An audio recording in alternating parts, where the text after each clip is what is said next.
From Hollywood, the Hollywood Radio Theater.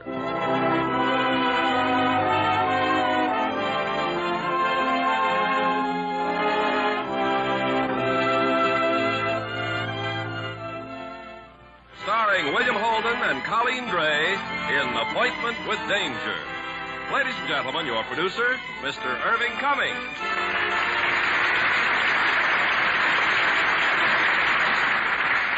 Greetings from Hollywood, ladies and gentlemen. The famous Canadian Mounted Police have a reputation for always getting their man. We have the same tenacious, persistent federal agents in our own country.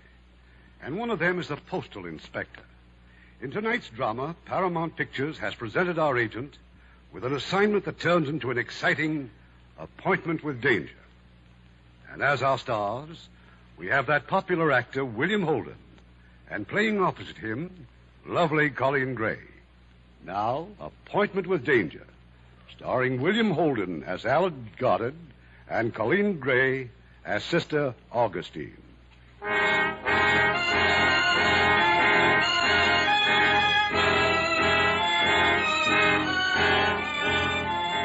The United States Post Office is the biggest business in the world.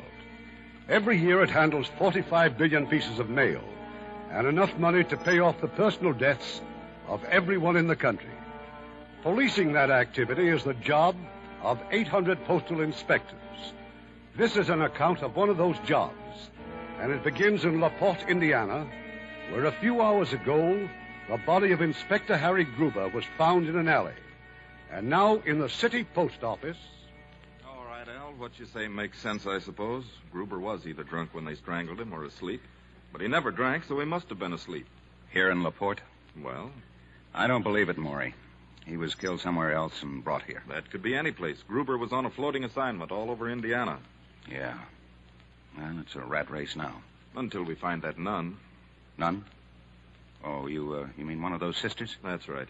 She was passing that alley last night. She saw two men walking with Gruber, supporting him. When she asked if anything was wrong, one of the men said something about their friend being drunk, so she just kept going. Well, don't try to blame her. I'm not. Fortunately, she passed a policeman not long after and told him, but the cop was on a call. By the time he got back to the alley, all he found was Gruber's body. Mm-hmm. What about that nun? Where is she? We don't know. The police have checked every nun here in LaPorte. Not one of them was anywhere near that alley last night. Well, did they bother to check the railroads? Railroads, planes, and buses. Nothing. Well, she's got to be around someplace. How many nuns are there, anyway? I don't know, Al. I never counted them. You're a big help. I'll be even less help. I've got to get back to Washington tonight. From here on in, this is your case. Stay with it, Al. Don't worry. I'll find that nun. I hope so. But you've been chasing hoodlums for so long, you don't know how to treat ordinary people. Warm up, will you? Oh, sure. I'll fall in love for you. I don't think you could, because you don't know what a love affair is. It's what goes on between a man and a .45 pistol that doesn't jam. Al, let me tell you about you. That badge and a few law books have turned you into a nut. You don't like anybody, you don't believe anybody, you don't trust anybody. You think everybody has a pitch. Everybody has. You, I, everybody. We're all working for ourselves. A better job, a little more dough, a round of applause. One way or another, everybody you meet is a pitch artist. Skip it. Just keep me posted. And remember, the biggest thing on your side isn't a pair of brass knuckles. It's time and work and patience. Thanks. Now, do you mind if I start trying to find out who killed Harry Gruber? No, and I'm sure you will, Al.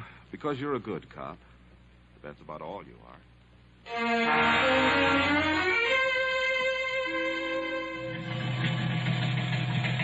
A Hearn from Goddard. Have lead on nun. Railroad brakeman reports seeing two nuns aboard express same night Gruber was killed. Train was en route to Fort Wayne, and so am I.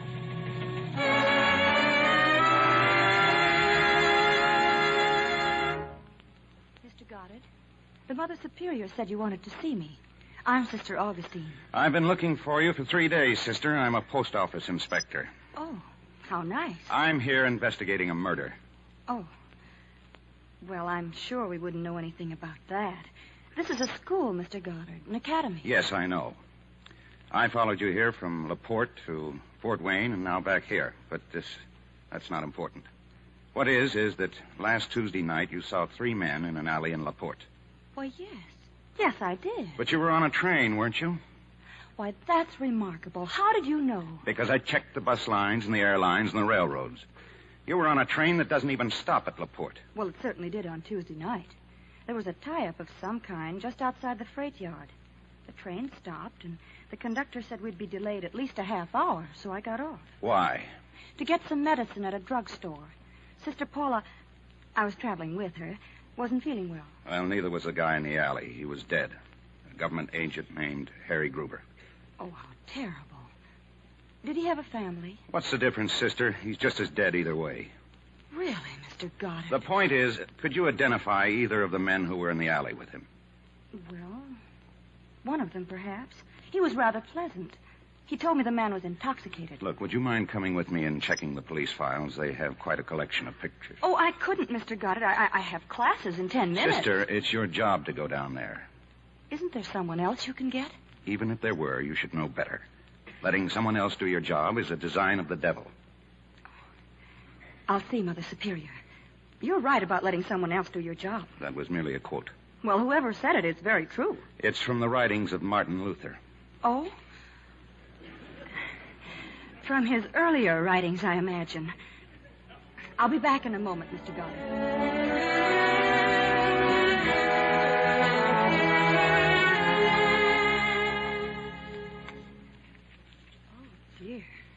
I've never seen so many pictures in my life. It's so hard to believe these men were once children. Little boys. Nice little boys, too. I'm not so sure how nice they were, even as little boys. They just didn't get the proper training. This one did. It says here that he studied to be a carpenter. Then he murdered somebody with a hammer. Mr. Goddard, I don't think that's the least... Oh! Well? This one. I think that's the man I saw in the alley. Yes, I'm sure it is. George Soderquist, huh? Well, let me have that card. Sergeant. Find anything? Fellow named Soderquist. Do you know him? No, afraid not. What's his record?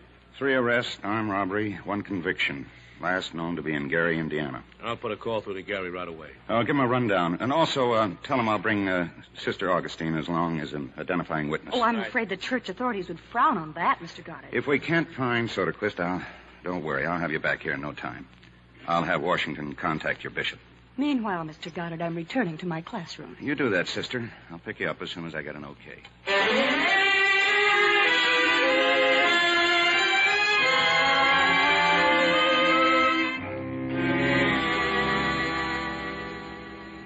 Good evening.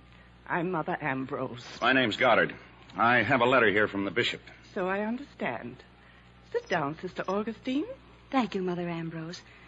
I've come to Gary at the request of the police department. We've been advised, Sister. You'll stay here at St. Michael's Parish House. Thank you. Is this Mr. Soderquist a friend of yours, Sister? Oh, no. I picked him out of the mug book. Mug book? It's just a phrase she picked up. Oh. Will you be here long, Sister? Until we can prefer charges against Soderquist for murder. Are you sure he's a murderer, Mr. Goddard? Yes. But he'll get a trial and everything the law allows. But not one drop of charity. Excuse me, please. There's a Lieutenant Goodman from the police. He's been here waiting for you to arrive. You don't think very much of me, do you, sister? I feel sorry for you, Mr. Goddard. I don't think you have a heart. Well, fortunately, that doesn't seem to matter so much to the people I work for, so why don't you just forget Right in here, Mr. Goodman. Thank you. Got it? Yeah. I'm Dave Goodman, homicide. Come on in. This is Sister Augustine. How do you do? How do you do? Well, we've got your boy Soderquist staked out in the downtown pool room. That's fine. We can't move, though, until the sister here identifies him. Would you like to come down and have a look? But Very well, Mr. Goodman. Mother Ambrose, we'll be back shortly. Where will you be if the bishop or someone should inquire? I'll be downtown, Mother Ambrose, at the pool hall. Well, not exactly, sister. Oh? There's a hock shop across the street. I've made arrangements with the proprietor. He has a fine view of the pool room. Pool rooms? Hock shops? Must I go? With any luck, you'll be back here in an hour. Let's go, Goodman.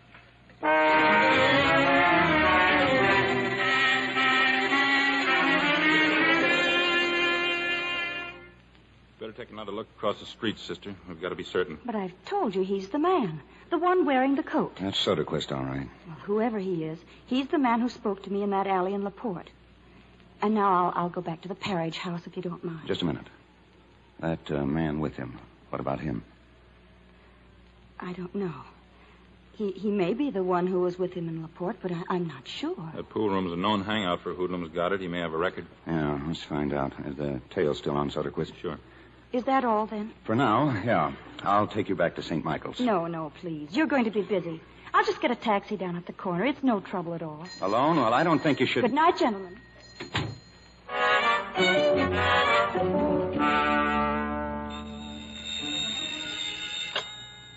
Yeah. Earl?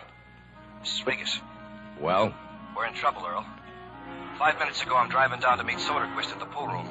Remember I told you about that nun in LaPorte? Well, she's here in Gary, the same nun, and a block away from the pool room. She's here for a reason, Earl. I'll get hold of Soderquist. No, keep him under cover. Where'd she go, the nun? I don't know. I was stuck with a traffic light. But I'm going to cut this town open and find her. I'm going to find her, see, before she finds me.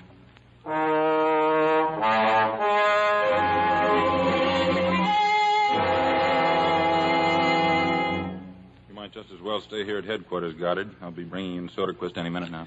Yeah. Say, you know this town, Goodman. Tell me why a couple of gunzels would knock off Harry Gruber. Well, robbery, say? For dough?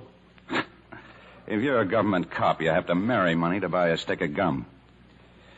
Why would they go to all that trouble taking his body to LaPorte? You know, when a hood kills a man, it's the hood who leaves town. Could be because they wanted to stay here in Gary. Be interesting to have Soderquist tell us. Homicide, Goodman. Where?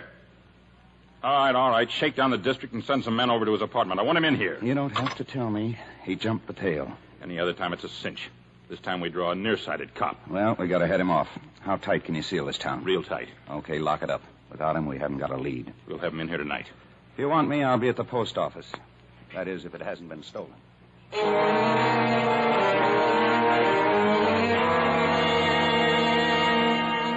Well, I can tell you this much, Goddard. I've been postmaster here for 10 years, and all that time I've never known Harry Gruber to do anything but hit town and make a routine check. But this time you say he suddenly became interested in 3 of your truck drivers. Well, yes. These are their photographs. Gruber sat here and brooded over those files all one afternoon. I don't know for sure, but I'd guess it had something to do with the transfer of money between the two stations. What two stations? Well, here in Gary, we have 2 railroad stations. On through shipments, we transfer from one station to the other by mail truck. Big shipments? The one from Cleveland's a Lulu. And one of these 3 drivers always handles the run between the 2 stations? Yes. And that's the last question Gruber asked me. He left here, and 6 hours later, he was dead in LaPorte. Oh, I bet he called on this guy first, Paul Farrar. Well, Farrar's one of the 3 drivers, all right. It says here on his record sheet that he was offered a better job, but he turned it down. Now, why would he turn down a $500 a year raise to keep driving a truck? I think he said he'd like to be out of doors. $500 worth? He's on duty now. I'll send for him. No. I just want a quick glimpse. If he's the one I have in mind, that's all I'll need. He'll be down at the loading platform. This way, got it? You see the registry board over there? Well, that's Farrar carrying the sack. This is quite a break, Taylor. I told you that Soderquist was talking to someone in the pool room. Well, that's who he was talking to, Farrar. Look, you better phone Washington. Get Ahern back in town. And meanwhile, I want a list of all your money transfers. Well, there's nothing missing, Goddard. So Gruber wasn't killed because he found Farrar stealing money. Look, a cheat kills his wife for one of 2 reasons. Either she's caught him cheating or she hasn't given him the chance. Same way with money. You mean Gruber found out about a deal or something between Farrar and Soderquist? Between George Soderquist and somebody else. That's the big one, Taylor. Who is the somebody else?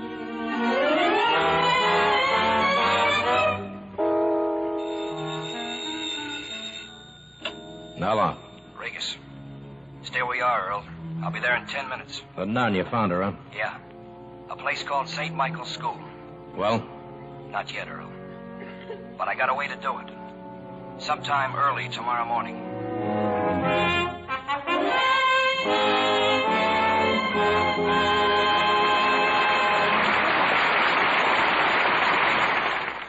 Continue with this week's production of the Hollywood Radio Theater in just a moment. Make a friend and you make an ally. There's a thought for you to keep in mind, as many another American has. Take the famous all-Negro basketball team, the Harlem Globetrotters. As unofficial ambassadors, in 1 year they played ball before more than 1 million people on 4 continents. In Rio de Janeiro, they entertained crowds of from 30,000 to 50,000. During one summer, they toured Europe and Africa, chalking up another 600,000 fans. In 1952, they celebrated their 25th anniversary as a team by circling the globe. Yes, sir, the team, organized by Abe Saperstein, really gets around. And their exhibitions have been more than just a demonstration of American basketball.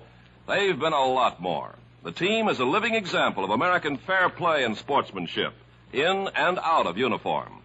Abe Saperstein now carries a letter which reads in part, "The Harlem Globetrotters have proved themselves ambassadors of goodwill. On any future tours, please call on us for any help we can give."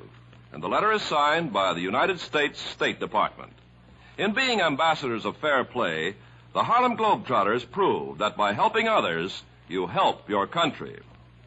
Now our producer, Mr. Cummings. Act 2 of Appointment with Danger, starring William Holden as Al Goddard and Colleen Gray as Sister Augustine, with Dan Riss as Ahern.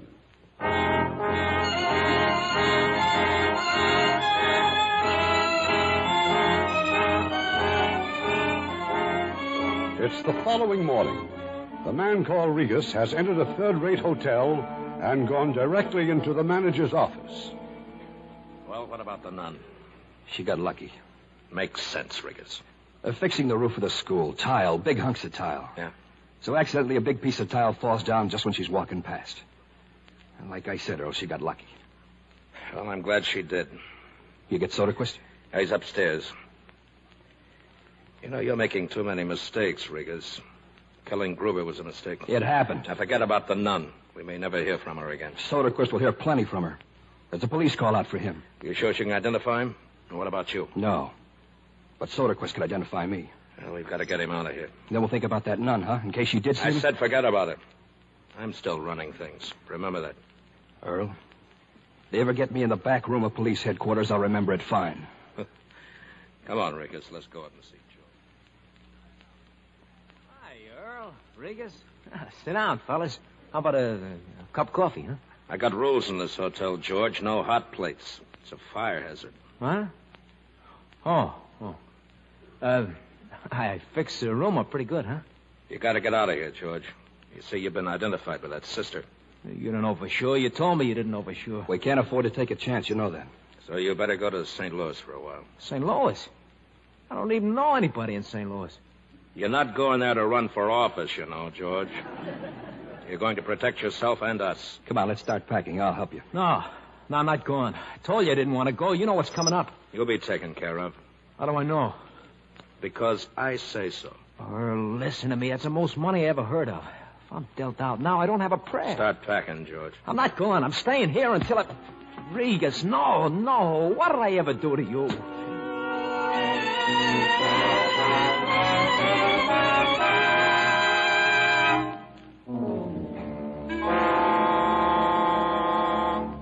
And this is Mr. Ahern. Sister Augustine, Mother Ambrose. Mother Ambrose, sister. You see, Mr. Ahern is just as much interested in that accident this morning as I am. That piece of tile, sister, it fell without any warning at all? One of the workmen must have left it too near the edge of the roof. Well, while we're looking for Soderquist, you might be able to help us with the other man in the alley. I'd like you to go through that rogues gallery again. No. That's a waste of time. Sister, I want you to go back to Fort Wayne. Well, why the switch, Al? I thought we were... Well, it's a matter of common sense. Sister, while you're here in Gary, we're responsible for anything that happens to you, like this accident. Oh, there's no need to worry about me, Mr. Goddard. I have a guardian angel. You have a what? A guardian angel. It's a new idea to Mr. Goddard, sister. Look, Maury, I've got nothing against angels. I just want her to get back to Fort Wayne before she gets hurt. You told me once not to let anyone else do my job. It's my duty to stay, and I'm staying. All right, stay. Oh, there's the dinner bell. I'm afraid you must excuse us, gentlemen. And don't worry, Mr. Goddard. I'll be all right. What would happen Maury, if we put the screws to Farrar? You'd blow the whole thing, so don't try anything fancy just because you're worried about that nun. I'm not worried about her. I just want to find some quick way to shake up Farrar and to find Soderquist. Forget the quick ways. You just stick to straight police work. Come on, let's get out of here. Oh, by the way, Al. Yeah? The nun. What's her pitch?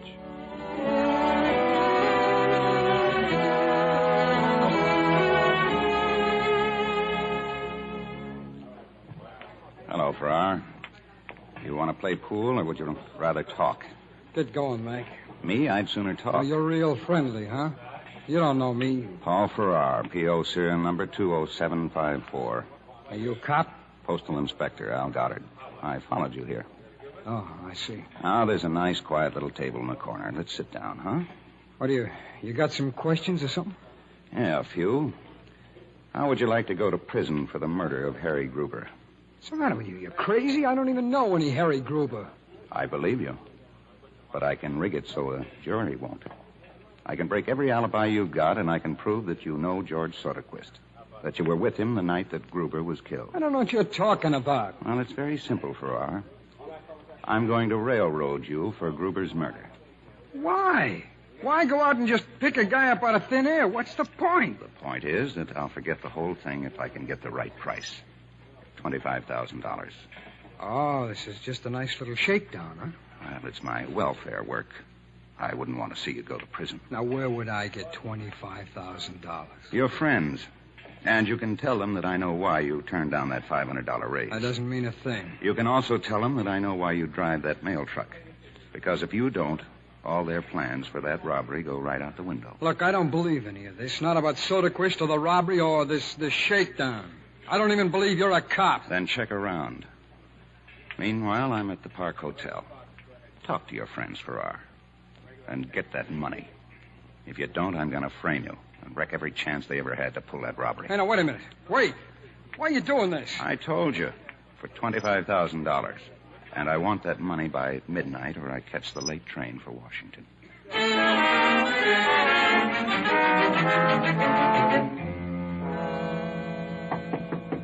Yes? It's me, Farrar. Well? Well, there's no such thing as $25,000. Okay, beat it. You mean you'd still frame me? Sure I would. Look, I know some of the men that Soderquist knows, and I've talked to them. But they haven't got that kind of money, and I'm not in whatever they're doing. Oh, sure, but sure. I'll go along with you in any way I can. Is that why you're here? Well, they want to meet you. They say they'll try to work out something. I think they're scared. Yeah, scared to death. Well? Look, I don't want to talk to any third parties. There'll be no tape recordings and no tricks. I'm going to talk to you and you alone. But as far as I'm concerned, the talk's finished. Now, look, give me a break, will you? I haven't anything to do with this. I don't believe a word you've said, except there isn't any that kind of money. Okay, I'll buy my racing stable some other time. Meanwhile, I'll concentrate on being a hero. Will you listen to me? It's not my fault. Forget the deadline. You've muffed it. I'm the one that's going to go to prison. What can I do? That's your problem. You still going to take that train to Washington? Sure. Why not? Get going, Farrar. Get out of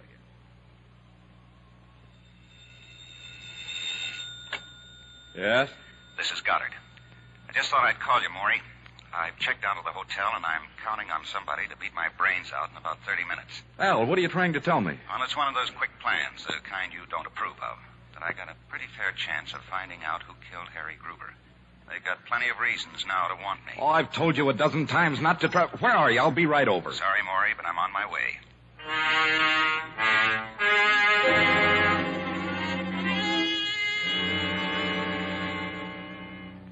Well, you're waking up, huh, Mr. Goddard? How do you feel? Oh, great. You better keep the ice bag. It'll keep the swelling down. I'm some nursey, huh? Do you mind telling me just where I am? Oh, sure. 4th floor, Compton Hotel. Your friends are waiting for you.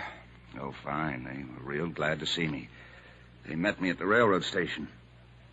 Well, who are you, honey? Me? Hotel stenographer. Drafted for the emergency. I think he feels like talking, Earl. Get lost, Dottie. Sure, honey, sure. Get lost. Remember us? Yeah, vaguely. But there were more than 2 of you, though. You never should have tried to run, pal. Those lumps must be real painful. Skip it, Riggers. You know who I am? Yeah, sure. Post office inspector.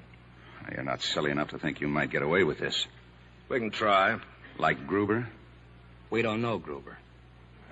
It won't help to put me in concrete. There's too much interest left around.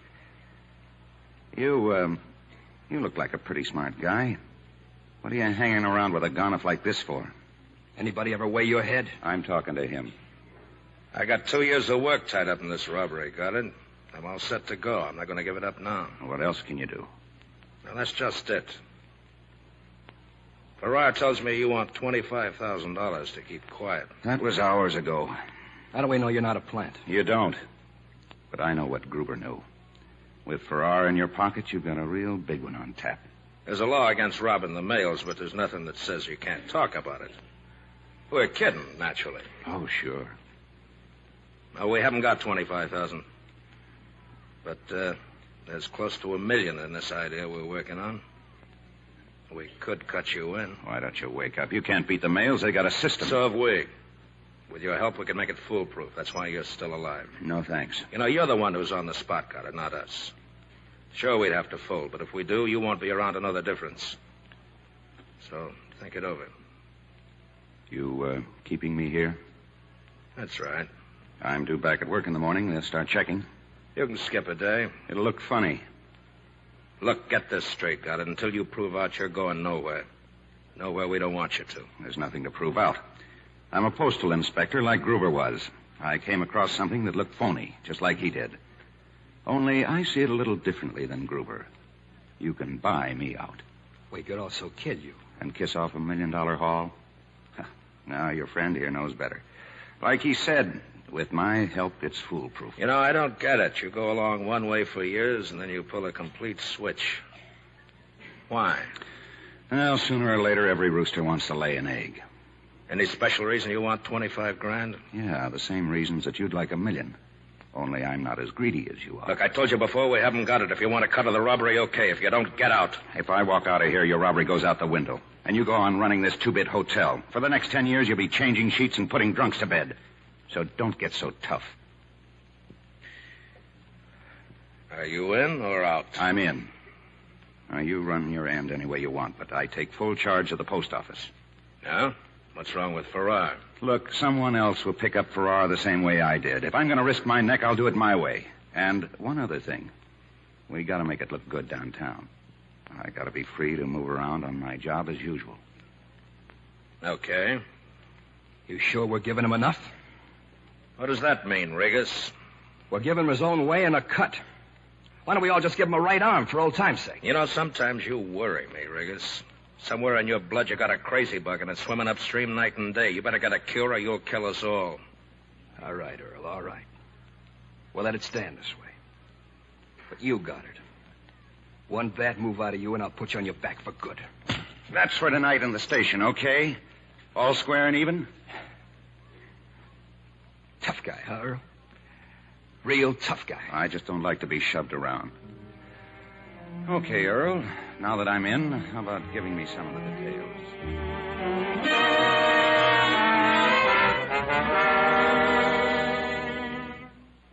But where are you, Al? Where are you phoning from? Drugstore near the Compton Hotel, my new address. You all right, huh? Yeah, I'm all right. Now listen, Maury.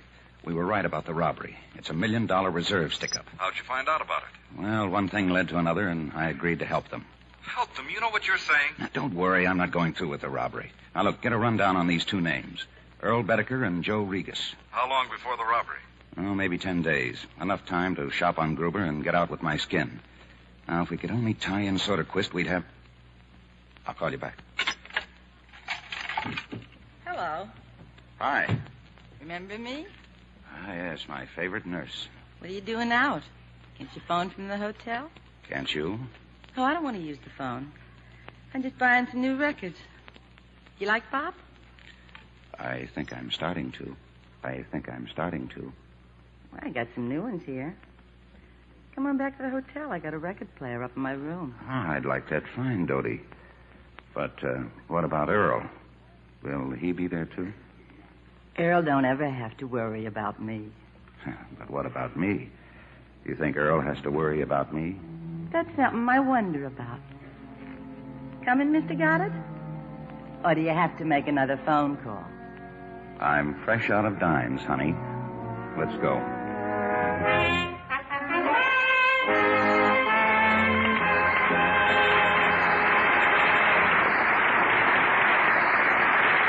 Act 3 of the Hollywood Radio Theater will continue in just a few moments. Make a friend, and you make an ally. There's a thought for you to keep in mind, as many another American has. In 1864, Clara Barton gave up a successful job in the patent office in Washington and devoted the rest of her life to bringing physical and mental aid to the wounded and dying on the battlefield. At first, it was the soldiers of the American Civil War. But when the war ended, she was forced to go abroad to recuperate from nervous exhaustion. While she was in Switzerland, Napoleon declared war on Prussia. Clara Barton was urged to return to her own country, but she refused. She felt it was her duty to remain in Europe and help the wounded of this new war. It didn't make any difference to her if they were French or Prussian. She didn't ask the nationality of the sufferer when she stopped the flow of blood from a soldier's wound. In spite of many inconveniences and hardships, she traveled across the rugged German countryside to reach the Prussian front lines. But there she was told that the only way she could be allowed into a frontline camp would be as a prisoner of war. Clara Barton agreed, and as a prisoner until the end of the war, she continued to do her work with the wounded Prussian soldiers. After the war, she remained in Europe to help the defeated French. When she sailed for home in 1873, grateful Europeans bestowed on her many medals of honor, including the Gold Cross of Remembrance, the Jewel of the Red Cross, and the Iron Cross of Merit. Once again, an unselfish American had discovered that by helping others, you help your country.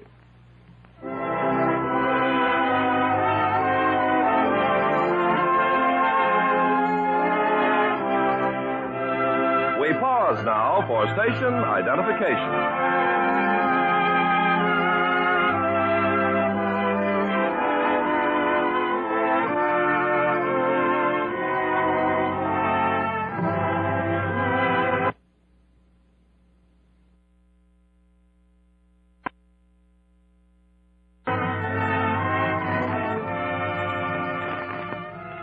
Act 3 of Appointment with Danger, starring William Holden as Al Goddard and Colleen Gray as Sister Augustine, with Dan Riss as Ahern.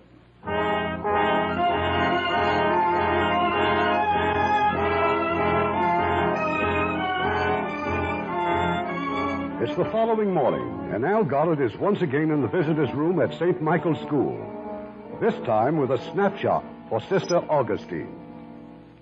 Won't approve of my methods in getting this picture, sister. I stole it from a girlfriend of a gentleman named Earl Bedecker, but I doubt if she'll miss it.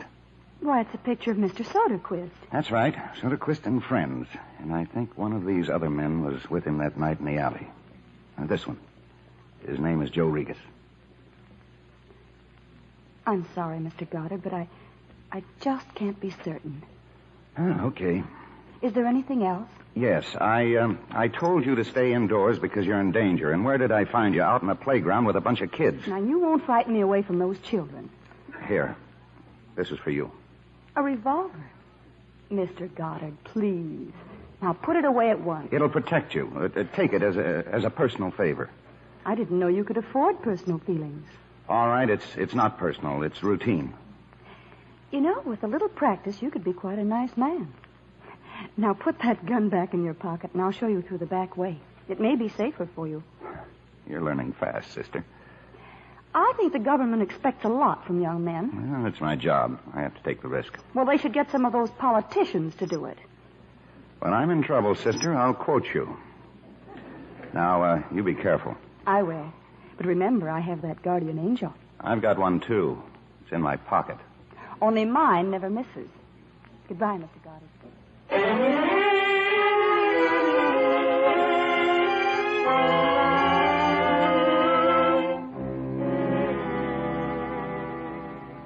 Sure you know what you're doing, Al, coming here to the post office? Part of my deal with Bedecker is to keep acting like a cop. Relax, it's okay. Well, what's this big news you mentioned on the phone? Bedecker's changed his mind. He's moved the date up. They've set the robbery for tomorrow afternoon. Tomorrow was going to be a week from tomorrow. If he suspects anything, I can't figure out whether he does or not. But there's one thing for sure. He's set on tomorrow, and I can't stall it. And he's found the perfect flaw. The reserve shipment from Cleveland to Logansport. A flaw? Yeah. There's no through train from Cleveland to Logansport. The money's transferred from one train to the other right here in Gary. Yes, but it's protected all the way by armored trucks and machine guns. All except that 7 minutes here in Gary. It travels from one station to the other in a single mail truck. One man and a .45 pistol. It's a great scheme. So you had to tackle the whole thing by yourself? Well, this time I did. Because you got soft-hearted about a nun? Look, she's our star witness to Gruber's murder. We've got to protect her. All right, you've got a badge. Why don't you arrest me for perjury? How can I? It's the first time I've ever liked you. Look, we've got to find Soderquist. We have found him. You've what? Soderquist is dead, murdered. Goodman's men found the body early this morning in the canal. You boys keeping secrets or something? Oh, now take it easy, Take Al. it easy. The Gruber case blows up in our faces. Look, I had to wait till I talked to Washington. Oh, fine, yeah. Now I suppose they want us to go ahead with the robbery. We've got nothing this way that would last 5 minutes in court. But get them on a charge like that, and one of them will break on Gruber. Well, can you think of any other way? Okay, I'll go on back to the hotel. Just bail out in time, you hear me? Yeah, sure. I hear you.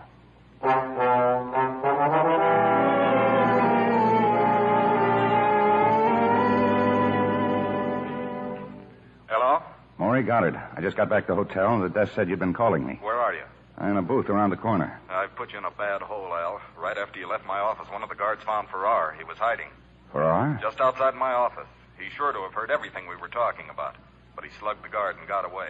You haven't seen him yet, have you? No, not yet. But let him alone. Don't even look for him. He's bound to get to Bedecker and tell him, so pull out now and run. Don't walk. I got some things up in my room. I'll get him and meet you in 20 minutes.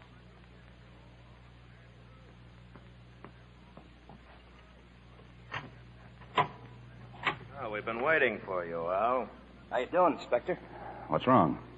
Why? Who says anything's wrong? Nobody, but I opened my door and find you here, so... We've been waiting for you, that's all. Now, let's get moving. Where? What's this all about? Just a final check of the plans. We're driving out to the shack. Cronin and Gunner will meet us out there. Now? Now, pal, now. You got a face a foot long. You just lose your best friend? I'm my best friend. That's what he means. Come on, let's get started.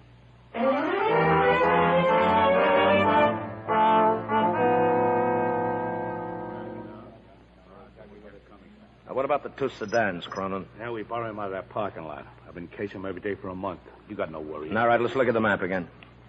Now, at the end of 4 minutes, the mail truck will be right here. That's point A. We've been through this 100 times. We'll go through it again. It's what happens after we grab the door that bothers me. It's simple. We turn west off the boulevard to point B. We switch the cars, and then we... Sit down, Goddard. Sit down. Earl will answer it. Hello. All right, Doty, what is it? I don't want him out here. You what? Okay, thanks. Farrar called Doty. Anything happen? I don't know. Farrar's coming here? Yeah, that's right. He's on his way. I told him to stay away from us. All of us. You're jumping all over the place, Al. Settle down. It can't matter that much. Well, if he's followed, it could matter $1 million worth. Farrar knows what he's doing. Now, let's get back to the map. Now, after point B, these 3 cross streets have got to be blocked off. That's Riga's job. Roadblocks, detour signs. If anybody sees us, we're dead. Remember that, Regas.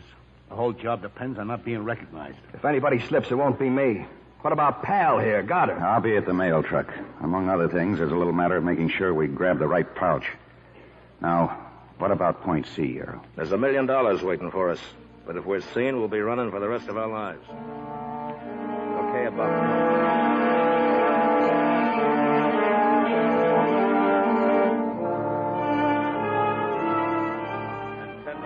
We'll be back here at the shack. We'll make another switch of the cars, and then we'll be... Earl, I gotta talk to... Well, put down the gun, Goddard. What are you doing here, Farrar?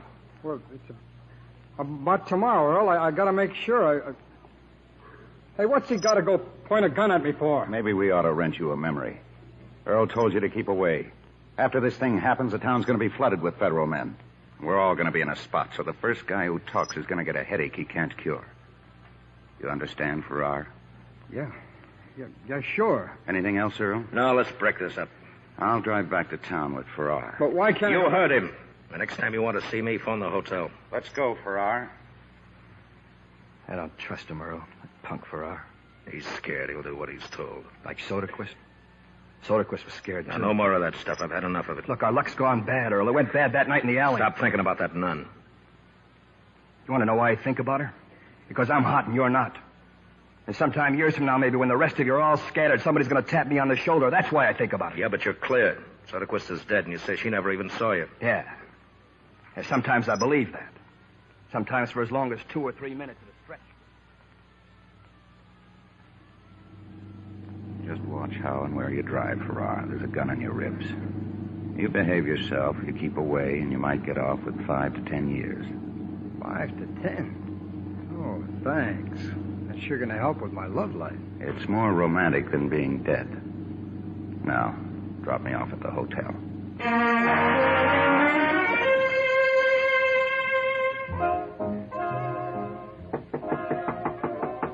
Come in. Hi. Hi. I was just going to pour one. Join me? No, thanks, Dodie. Can we turn off that music for a minute? Huh? Oh, yeah, sure. Earl come back yet? Uh-uh. Unless he's downstairs. Dodie, what did Farrar want when he called you? Oh, all he said was he had to talk to Earl. He sounded real nervous. What did he lose, an ML stamp? You know, Dodie, I'd give an awful lot to know what goes on behind that makeup. For instance. You afraid of me, Al? Does Earl ever get jealous? He understands. You can put strings on good women or bad women. But you can't do anything about the lazy ones. You can beat them. They stay about the same. Can't make them do the right thing or the wrong thing. They're lazy. They do the easy thing. And if Earl found me here with you now, alone? I don't know. But it sounds real exciting. A little too exciting, honey. Oh, if Earl asks for me... Yeah? Tell him I'm at the post office making a final check.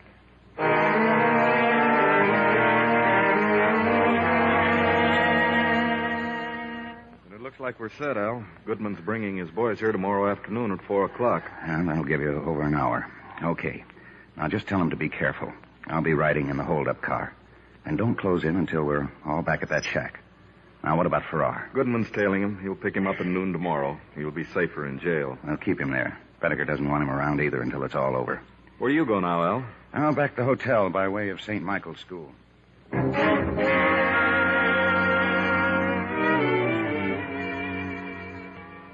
to go back to Fort Wayne. Is that it, Mr. Goddard? That's right, sister. Police matron will stop by tomorrow afternoon and go with you. There's nothing else that I can do? Well, with Soderquist dead, I'm afraid you're out of it. I haven't been of much help, have I? Goodbye, Mr. Goddard. I'll remember you in my prayers. Thank you, sister.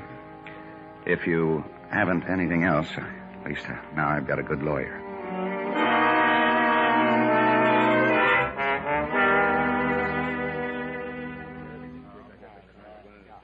Well, we better start. It's almost 5 o'clock. Anything from you, Al? No. Now, look. Just don't get gun happy. You can rob Fort Knox and live, but steal a dime and kill a post office clerk, and they'll spend the rest of their lives running you down. All right, start moving, Cronin. There's one other thing, but I'll tell you later in the car. We're changing point C. Right. What do you mean you're changing point C? Sounds simple, pal. We're changing it. I found out just a couple of hours ago. Found out what? There's a better road to the shack. There's less traffic. So we're changing point C. Is there any reason why we shouldn't? No, I guess not. You're not driving, so don't let it worry you. Now, where's your coat? In my room. Well, get it, then go out through the lobby and meet me in the back.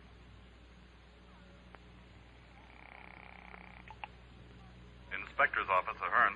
I'm phoning from my room, Maury, but there's no time, so don't ask questions. Go ahead. They've just changed point C. I don't know the new location. That means you'll have to watch all the roads in case there's a slip-up. If there isn't, they'll wind up as scheduled at the shack. Now, I won't have a chance to... I'd say you pulled a boner, Al. I'd say so, too, Dodie. I heard what you just said on the phone. Might help if I hadn't been with Earl for so long. You gonna tell him? If I told him, he'd have to kill you. That'd make me, what do they call it, accessory or something? And you don't love anybody that much. Not 25 years worth. I'm a loser either way. Suppose they get away with all that dough this afternoon. Be wearing mink coats and hideouts and hamburger joints. Living on the run till they catch up with Earl. Well, at least you read the book. What are you going to do, Dodie? When you walk out, I'm going to pack my bag and leave.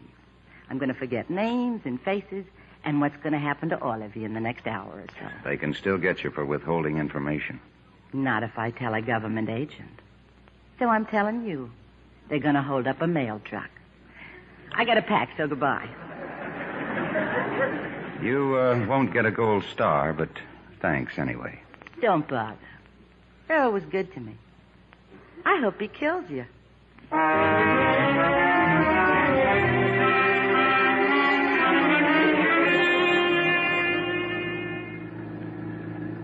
Calling car 73.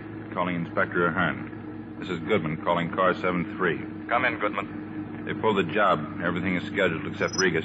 Regas, what about him? We followed his car from 4th Street.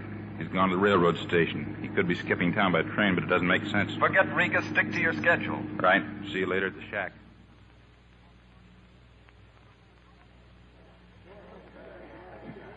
Afternoon, sister. Good afternoon. I'm from the police department. We'd like to talk to you. But I thought I was to go back to Fort Wayne. Yeah, sure, later. Well, if you think you need me. Oh, the matron. She's getting our tickets. I'd better go and tell her. her. Look, there isn't any time. My partner will tell her. This way, sister. My car's just outside.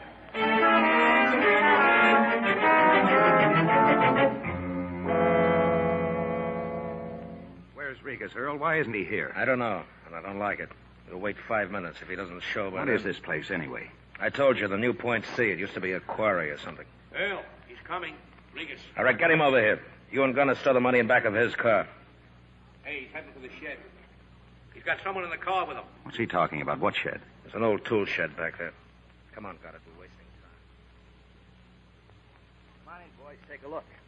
I found her, see? The nun. What's he talking about? An old friend, Al. An old friend of Regas from LaPorte. She's been to the police. She told me.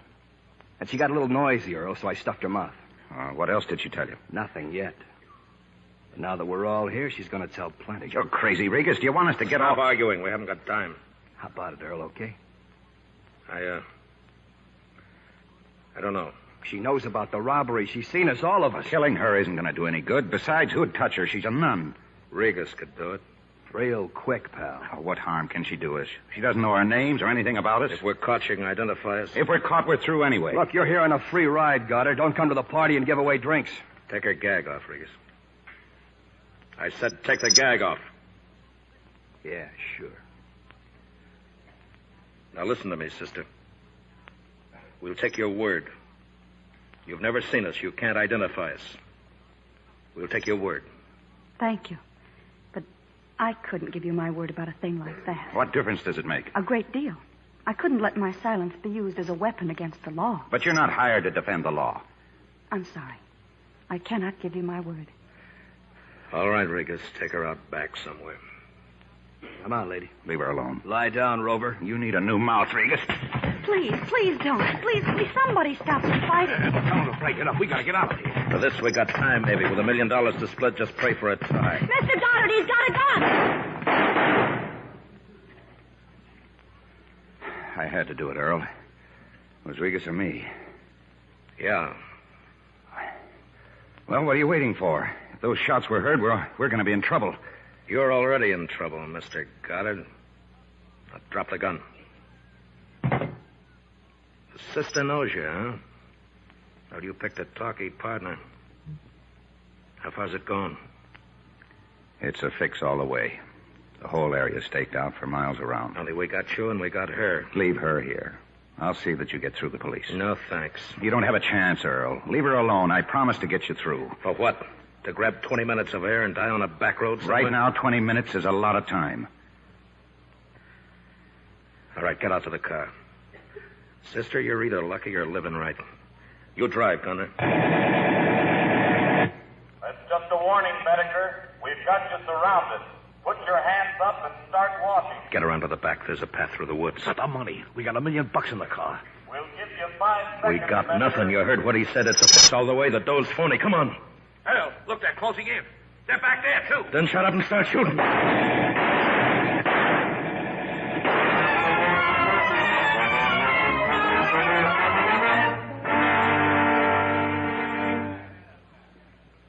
I'm Lieutenant Goodman, Bettiger. We're taking you to a hospital. If you got anything to say, you better say it now. I'm gonna die, huh? You asked for it, Bettiger. Yeah. Sure. Well, where's Goddard? I'm here, Earl. It's too bad. I'd walk over, but I can't. My leg. Your aim was a little low. Just tell me one thing, will you? For the record, Al. Was the dough phony, too? No, it was real. You'll die rich, Earl. Take it easy, Al. Did you get them all? We got him. Mr. Goddard. It's all right, sister. I'll make it. Now, you did fine. You sure you're not hurt? No. When the shooting started, I just threw myself down on the floor. That's what the boys do at school when they play those terrible games. Maury, get her on that train, will you? I think she wants to get back to those kids. I've got a car waiting anytime you're ready, sister. Thank you. Goodbye, Mr. Goddard. God bless you. Well, for once you were right, Maury. Somebody who doesn't have a pitch. Al, if you stay with it and work real hard, one of these days you're going to qualify for the human race. Thanks. I may join at that.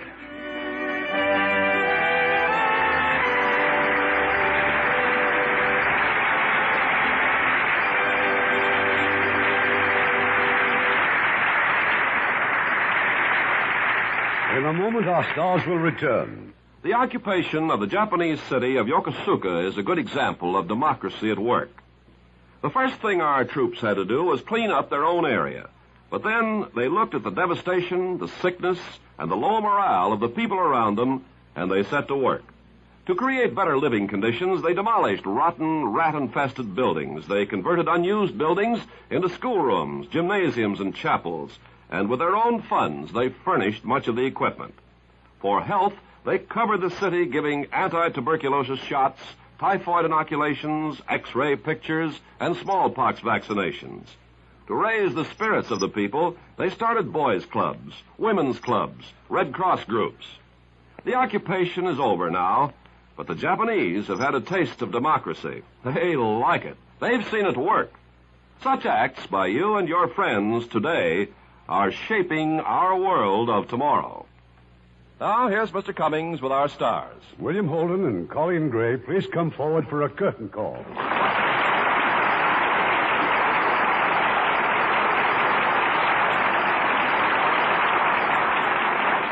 Bill, have you ever had a real appointment with danger? Well, Irving, I tried to walk across Hollywood Boulevard again this afternoon. Don't let him kid you, Irving. A few months ago, Bill made a trip to Japan and Korea to entertain our troops. He went to the front lines and hospitals and talked to the boys. Well, it was a real privilege to meet them. I hope to go back soon. How about you, Colleen? Have you had any dangerous appointments lately? Well, I've been vanquished. Vanquished? How awful. No, Irving. The Vanquished is the name of my latest picture for Paramount, co-starring John Payne and Jan Sterling. It's packed with danger and excitement. Now, really, Colleen, if you want to plug your picture, why don't you just come out and say it like I do? All right, so go ahead. Stalag 17. Hey, Bill, watch your language. You remember Stalag 17, Colleen. It was one of the funniest plays on Broadway, and it's Bill's latest for Paramount. Of course. Now tell me, what's the latest, Irving? A beautiful love story with a perfect setting. The romantic countryside of Italy. It's Paramount Pictures' moving and sensitive drama of September Affair. And starring in their original roles in this unforgettable romance will be Joan Fontaine and Joseph Cotton.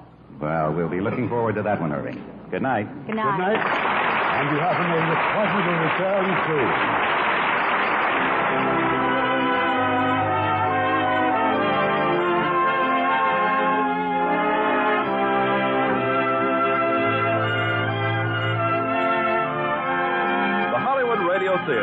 produced by Mr. Irving Cummings. Our orchestra is under the direction of Rudy Schrager. This is Ken Carpenter inviting you to join us next week at this same time for another presentation of the Hollywood Radio Theater.